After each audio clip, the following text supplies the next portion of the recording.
I'm Brian Fowler, president of Blind Creek Resources Limited, listed on the TSX Venture Exchange, ticker symbol BCK.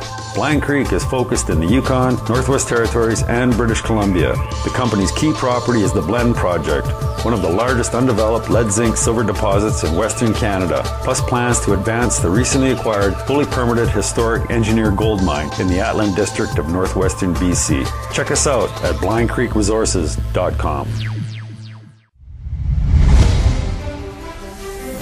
Welcome to the Goddard Report. Comments made on the Goddard Report and TalkDigitalNetwork.com are an expression of opinion only. Here is Jim Goddard. My guest is Bob Mackin. He's an award-winning investigative reporter and publisher of TheBreaker.news, his website, TheBreaker.ca. Welcome back to the show, Bob. Thank you. Well, the directors of the Greater Vancouver Board, it's mostly mayors and city councillors, have just voted themselves a retroactive 10-year pension that pays them a small fortune if you've gone through that 10 years. And by the way, they go back 10 years, but none of them contributed a penny to this fund. No, this is a slap in the face of citizens of the region, of taxpayers in the region. These people on Metro Vancouver are not actually directly elected to Metro Vancouver. These people have not contributed to any pension fund. They've just made it up as they've gone along. Metro Vancouver doesn't get what it should get more media attention. It is a body that controls, sewage, water works in the region. It's got parks. It handles quite a sizable budget, and they actually are moving into a big new tower out there in Metrotown that cost a pretty penny. They didn't need to move to this new tower, but a new tower was built there, and the owners, developers of that tower sweet-talked them and got them to decide to pay a pretty penny to move in there. This is a government which, in many ways, is not accountable to the people. Luckily, it is under the FOI law, so we can still dig in there and find out what they're spending it on. But they operate mostly in this bubble in Metrotown, in Burnaby, and they came up with this idea that really was not well publicized beforehand to have this pension scheme for these politicians who will be leaving office. And there's going to be a lot of politicians leaving office in the Metro Vancouver area who will not be running in the October 20th civic election. We've got a lot of mayors that are deciding for whatever reason not to run. We've talked about Gregor Robertson before, but the two mayors of the two North Vans, Richard Walton and Daryl Masato, are both not running again. Mayor in Delta is not running again. There's a few other mayors, like Mayor Port Coquitlam's not running again. Greg Moore, who's actually been a chair of Metro Vancouver, and there's various councillors here and there who are not running again as well. This is quite something, because these politicians seem to get whatever they want. Whenever they can, they raise their pay in their own home jurisdiction councils. Then they get what they want from Metro Vancouver. They got a real gift from the previous BC Liberal government when, in 2014, the elections were for 4-year terms. They were previously for 3-year terms.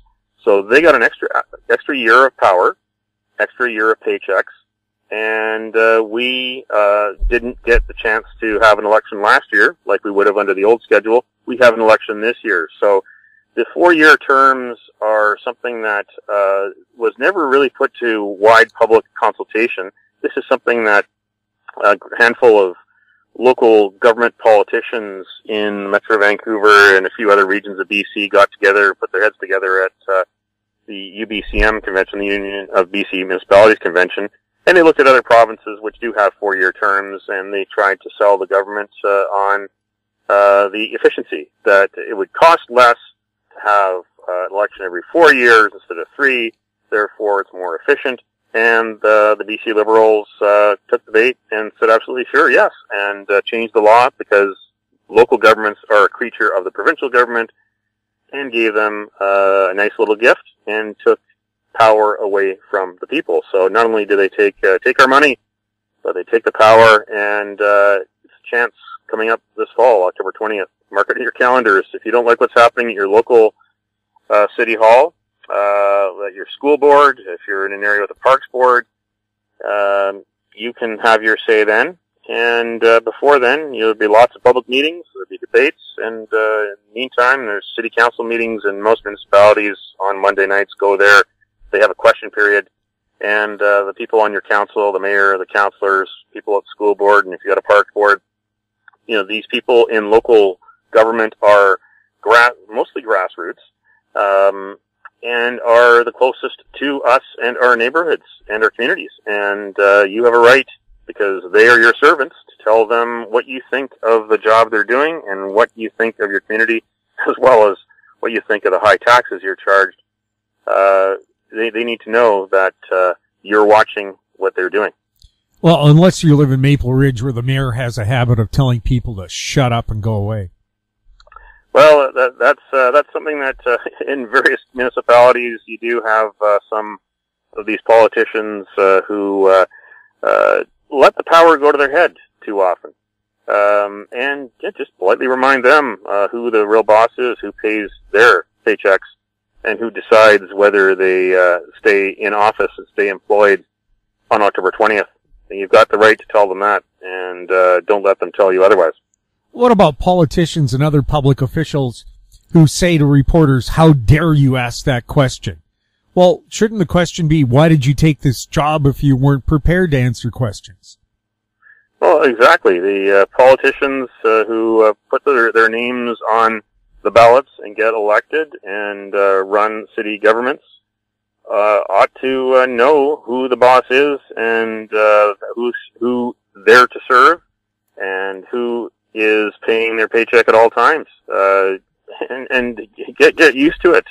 There is less media than there used to be, so maybe some of these people are not used to the spotlight. That's a sad fact that the community newspapers that were around even 2, 3, 4 years ago are not all around. They're not the radio stations, TV stations are not sending reporters to municipal councils like they used to. Shaw Cable doesn't exist as it did as a public access channel in the region here in Metro Vancouver, which broadcast your local council meetings. So there is some of these politicians may be getting into politics and not thinking about the media attention, because there's just not that much media attention given anymore, which is a sad fact. Shaw that owns Global, when they shut down the local cable channel, said the $10 million they would save by doing that would be put into local news production. However, Global TV in Vancouver laid off 21 people. How is that improving local news coverage? It isn't. It's kowtowing to the CRTC, which said it wanted to strengthen local news coverage, but does it really strengthen the local news coverage? It really went to keep the 6 o'clock news on the air and the 11 o'clock news on the air, and the morning news on the air. It really went to keep some people employed who may otherwise not be employed. The local Shaw radio station, through their Chorus division, CKNW, is moving into the local Global TV station. They're essentially merging newsrooms, and not only that, they've laid off more reporters. So it's a sad fact that the once dominant brands in this market, the once dominant outlets that we relied on to tell the stories of our communities, are becoming shadows of themselves, and that's not good for democracy. That's not good, especially in a year like this, when the future of our communities will be decided in October, and the quality of candidates. We could end up with some real adventures coming along the way in these council meetings in years to come, if we don't have a chance to find out who they are and to ask them tough questions. And if there are some that react negatively to questions and don't like the questions that reporters ask, well, we'd like to find out who they are ahead of time. One politician who didn't want to answer any questions, my questions, was Linda Hepner, the mayor of Surrey. I broke a story earlier this week on thebreaker.news that she had gone to France, to Cannes, France, for a real estate convention to sell Surrey to real estate investors and buyers around the world, which is great. Mayors have to be the chief cheerleader for their community.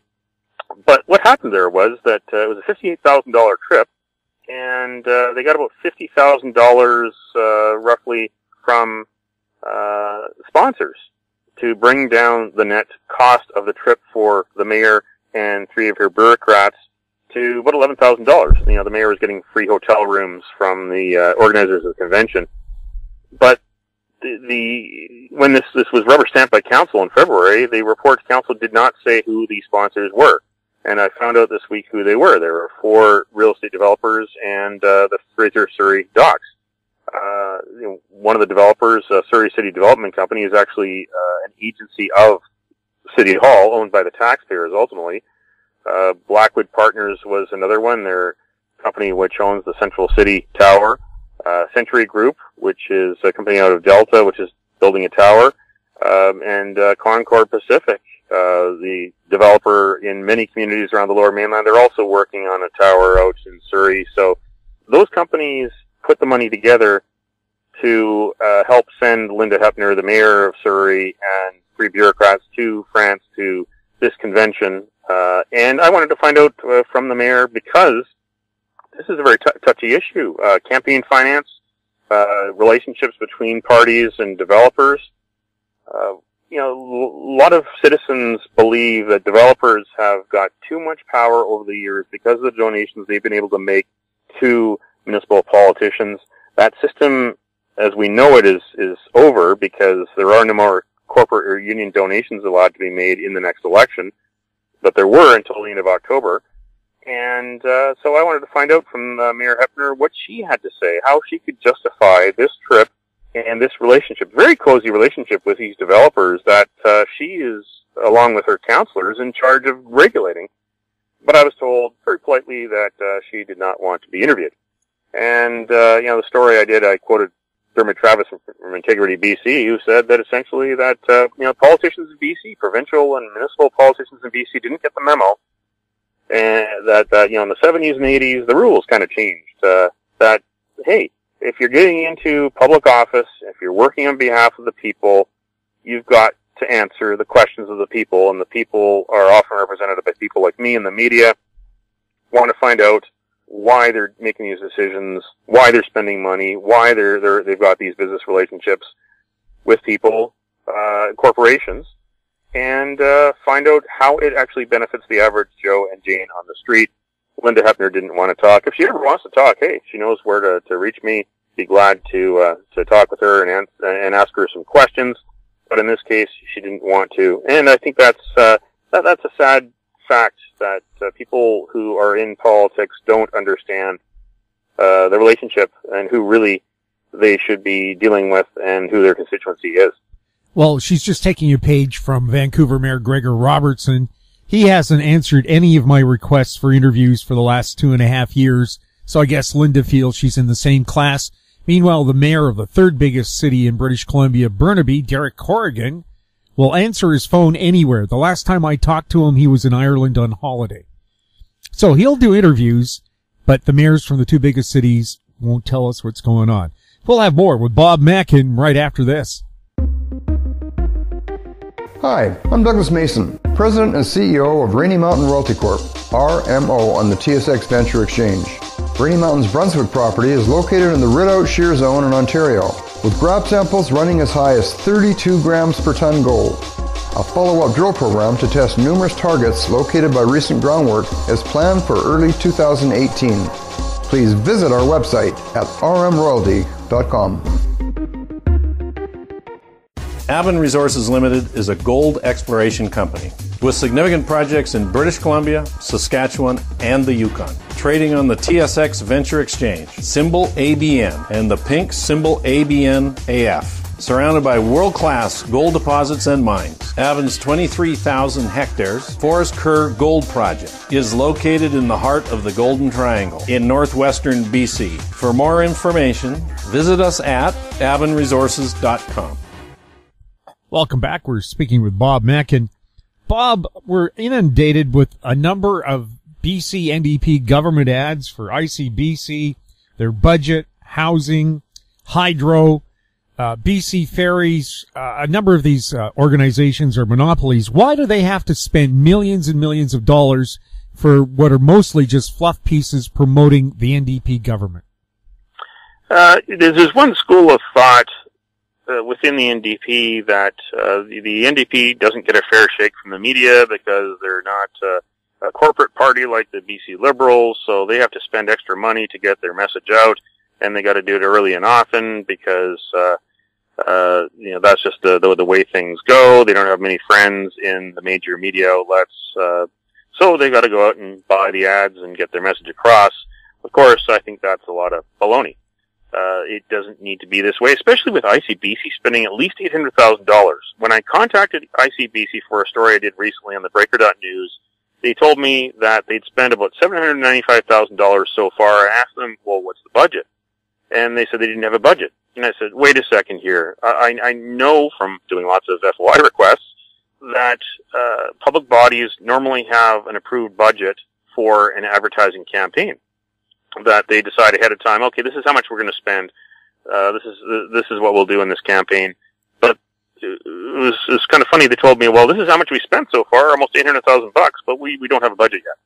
And I thought that was very unusual because the ad campaign that they were running, mostly on radio, they've also got some TV and some social media.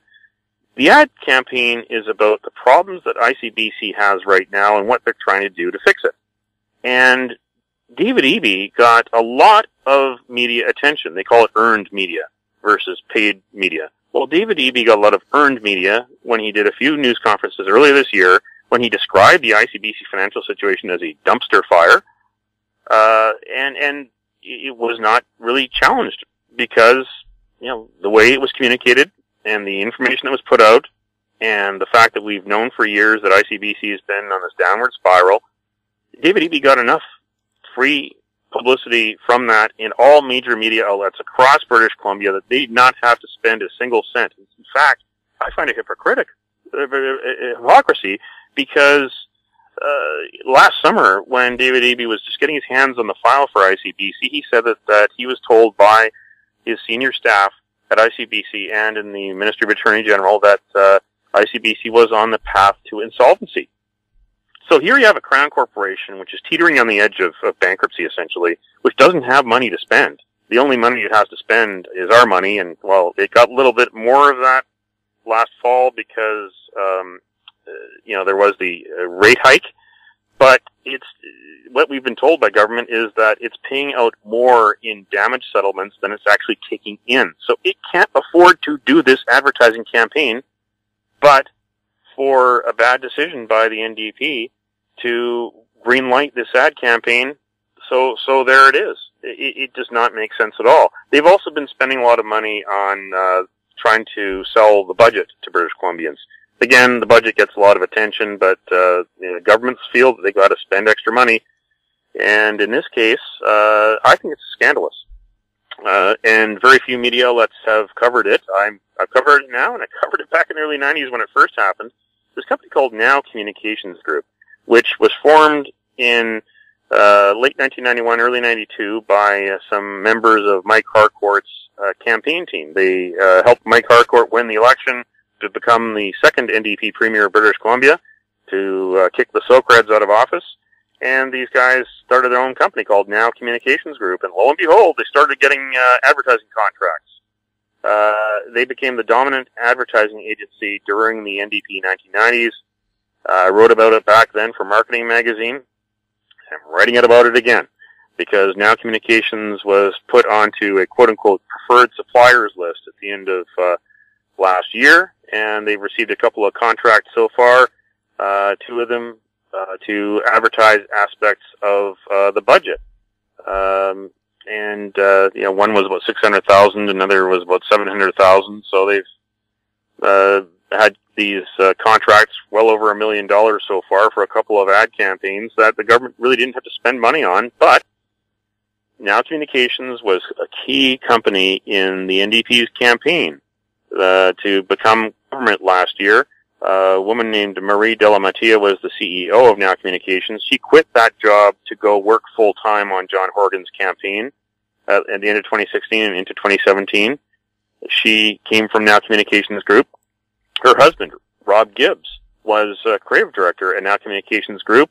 And lo and behold, after the NDP unseated the BC Liberals with the help of the Greens last summer, well, Mr. Gibbs was gone from Now Communications Group, and he got a cushy job as an assistant deputy minister in government communications and public engagement in Victoria in the NDP government. So you've got a former executive from Now Communications Group helping his old company get business on a taxpayer dime. When this happened in the 1990s, these were stock and trade scandal stories, easy stories to do. The media in British Columbia doesn't jump onto these stories as much anymore. I have, and I've published it on the Breaker.news. I'll be doing more on this. Because in government, when John Horgan was the opposition leader, he told me in no uncertain terms, when the BC Liberals were wasting our money and putting money in the pockets of friends of Christy Clark, who had companies like Kimbo and another company that was run by a fellow named Jatinder Rai, both longtime friends of Christy Clark, when the Liberals were putting our money into their pockets for ad campaigns that were politically motivated and were not necessary, John Horgan was very deeply critical of them, and he basically called it cronyism. And what's happening right now, John Horgan is now Premier of BC, Now Communications Group is getting business on our dime. It's cronyism. And I think that this is a sad situation we've got in British Columbia right now, where the BC Liberal opposition really has no credibility, because they were doing it much worse than the NDP did in the 90s. And the Greens are beholden to the NDP. We really don't have any opposition right now, anyone to really scrutinize. We got the media, and unfortunately the media isn't as strong as it used to be.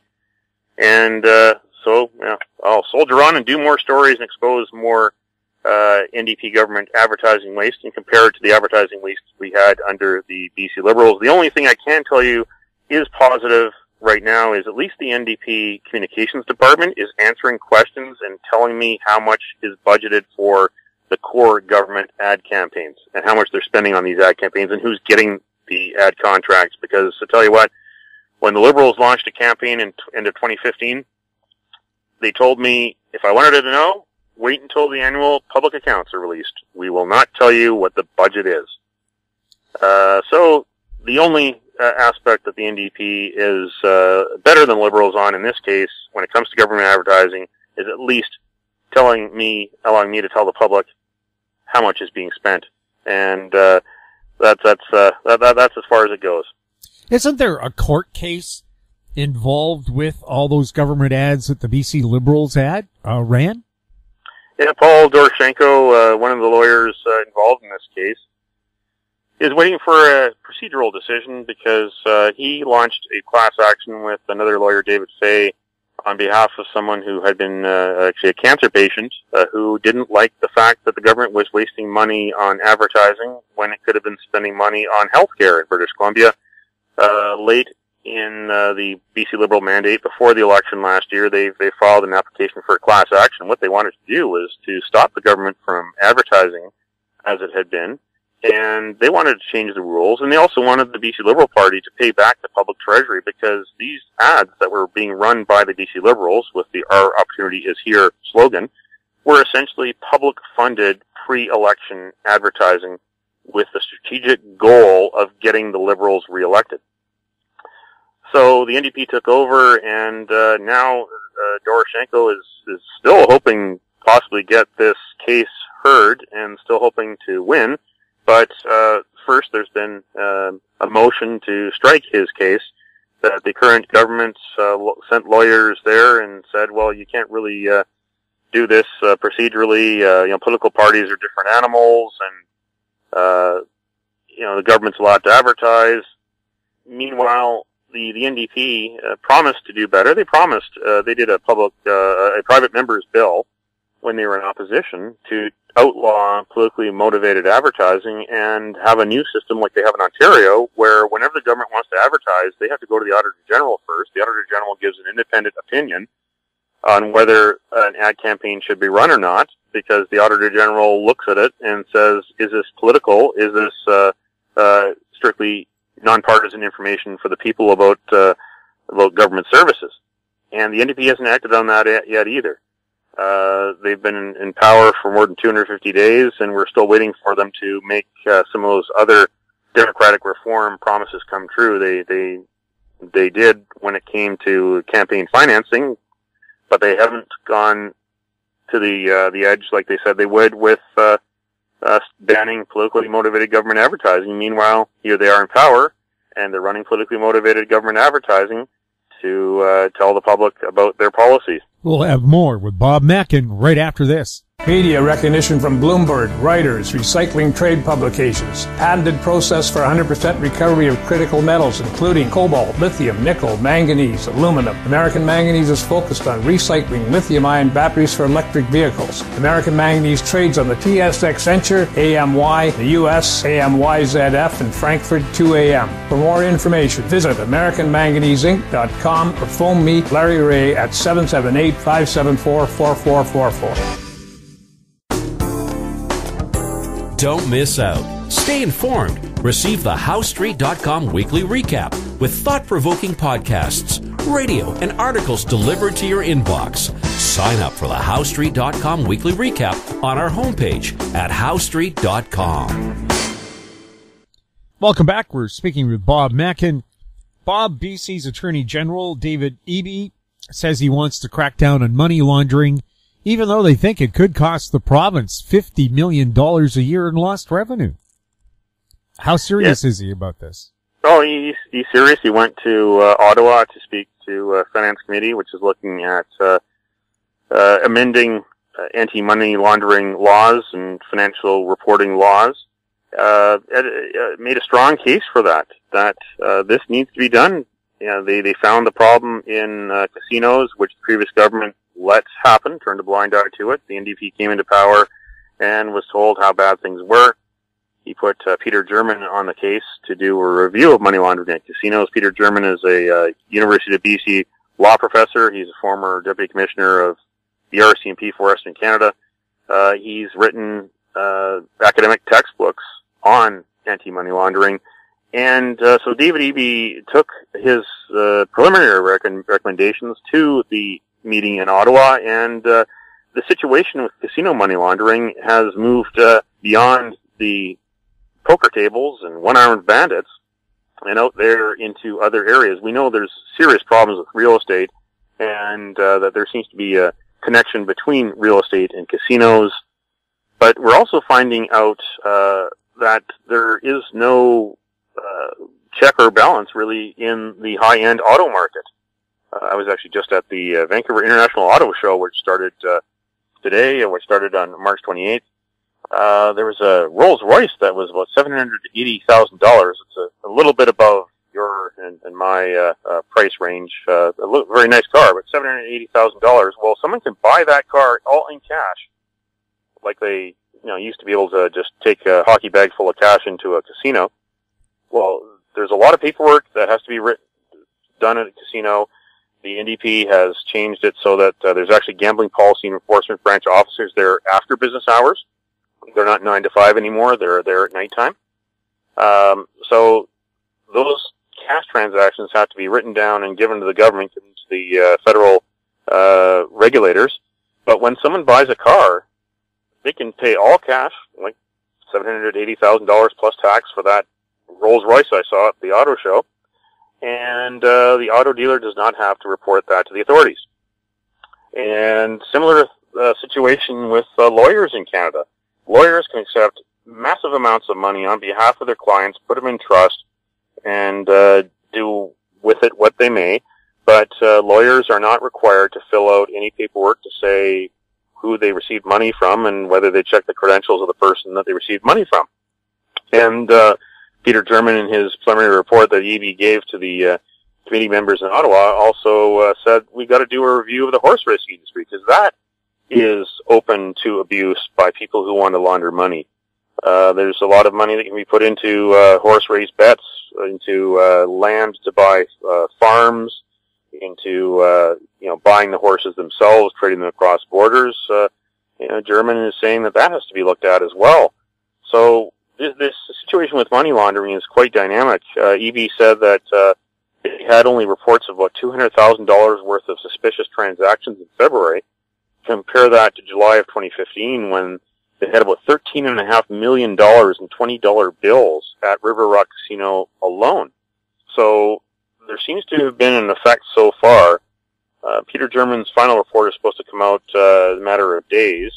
And while the BC government can do certain things, they do need the help of the federal government to change some laws, change some policies, and change enforcement. One of the major problems that was pinpointed by David Eby is the organization called FinTrack, which is essentially an administrative body that takes the reports from casinos, from banks, from real estate about large cash transactions. When someone brings a lot of money in, there's different thresholds.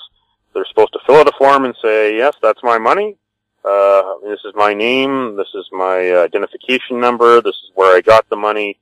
And so it's supposed to be on the record. So if the federal government ever needs to investigate it, it's there.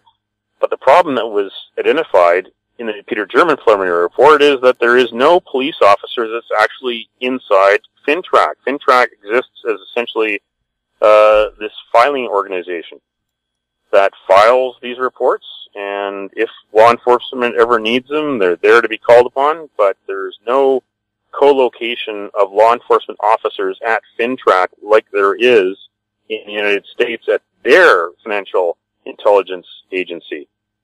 So he basically said that the federal government's got to up its game and got to give more resources to FinTrack, and essentially those resources have to be law enforcement people who can then take those reports.